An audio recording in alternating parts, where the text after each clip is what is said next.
भगवान के चरणों में दान आया है। हरीश गंगवार 20 रुपए, लाल बाबू गंगवार 20 रुपए और अंश गंगवार 10 रुपए, शिवा गंगवार 10 रुपए। ये भैया भगवान के चरणों में दान करते हैं। ऐसे भक्तों का भगवान भंडारे भरते रहें और हमेशा इनके हाथ धर्म के कार्य के लिए आगे को बढ़ते रहें, यही आशा और कामना करते हैं। बोलिए शंकर भगवान की, व्यास जी महाराज की।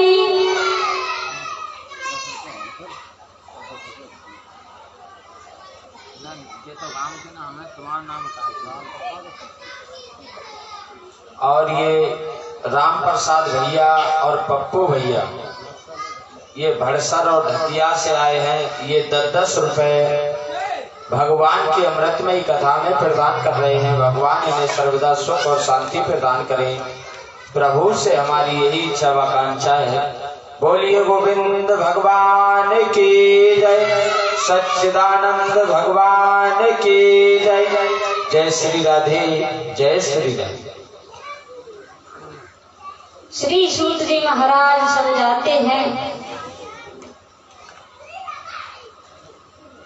बताते हैं कि जो सर्प परीक्षित ने लोमस ऋषि के गर्दन में डाला, वो सर्प कौन था? वो सर्प एक चुन नाम का सर्प था, जिसे अर्जुन ने अपनी अग्निया बाण पर रख करके छोड़ा। वन में आग लग गई। इस सर्प का सारा परिवार नष्ट हो गया था। लेकिन सर्प एक दिन बाण पे चढ़ने के लिए गया था। करण ने मना कर दिया कि मौका आने पर तुम अपना बदला अवश्य ले लेना। वही ये सर्प था जिसका सारा परिवार परीक्षित के जो पूर्वज थे अर्जुन, उन्होंने नष्ट कर दिया था। सिर्फ ये सर्प बचा था। सोचा करण के बाण पर चढ़ करके अर्जुन से बदला लेंगे। ये दूसरा मौका मिला है। वो सर्प मरा समझ के परीक्षित ने महाराज की गर्दन में डाल दिया।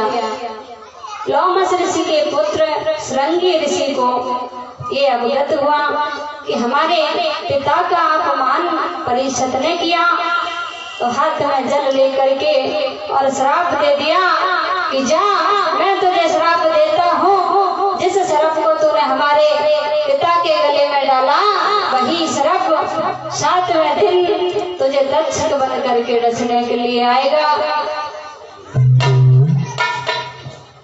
वही सर्प जो भैया परीक्षित मोक्ष की कथा होती है 7वें दिन, और कथा का नियम भी होता है 7 ही दिन का।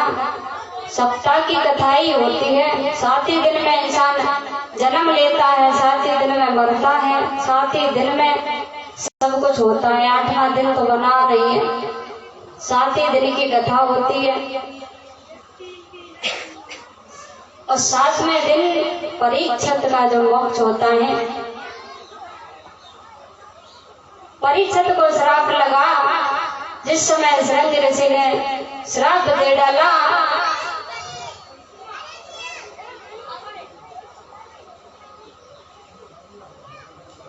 और जिस समय परीक्षित नाकाम करके अपने महलों में जाते हैं, जैसे भैया मुकुट उतार के रखा, परीक्षित को होश आया, अरे मैं ये क्या करके आया हूँ, मैं एक ऋषि का अपमान करके आया, हमसे ये बहुत बड़ी भूल हो गई, हमने ये क्या कर दिया। लेकिन उस समय उन्हें कुछ पता ही नहीं था, क्योंकि उनके सर पे कलयुग सवार था।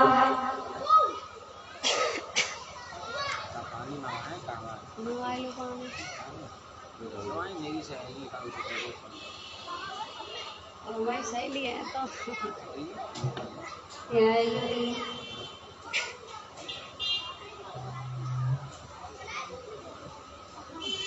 तो पानी ले दो।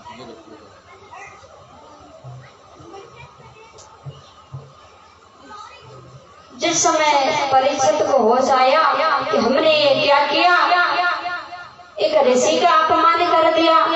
और जिस समय ये लोमस ऋषि ने सुना कि हमारे बेटे ने परीक्षित को श्राप दे दिया, तो अपने बेटे से कहा, बेटा अरे तुमने ये क्या कर दिया, तुमने एक इतने अच्छे राजा को और श्राप दे डाला। कहते हैं पिताजी तुम्हारा अपमान किया उसने, उसका क्या।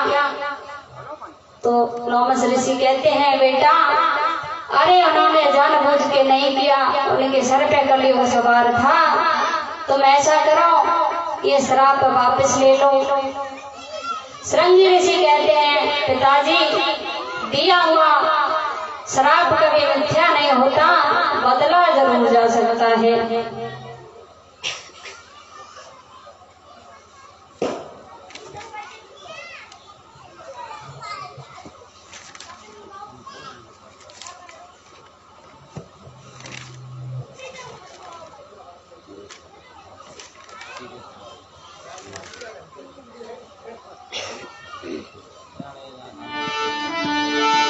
तब तक माता बहनें एक कीर्तन बोलेंगी।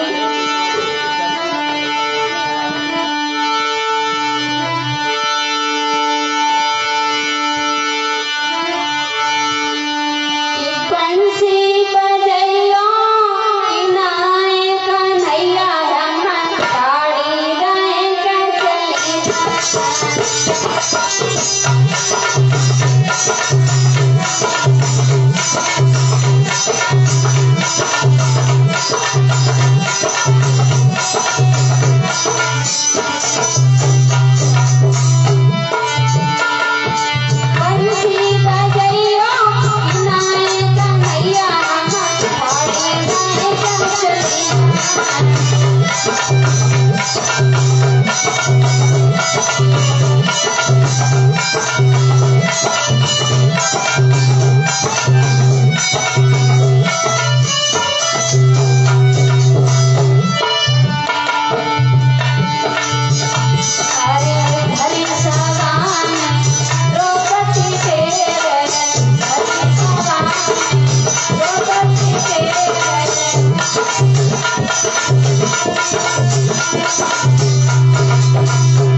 बोले कन्हैया लाल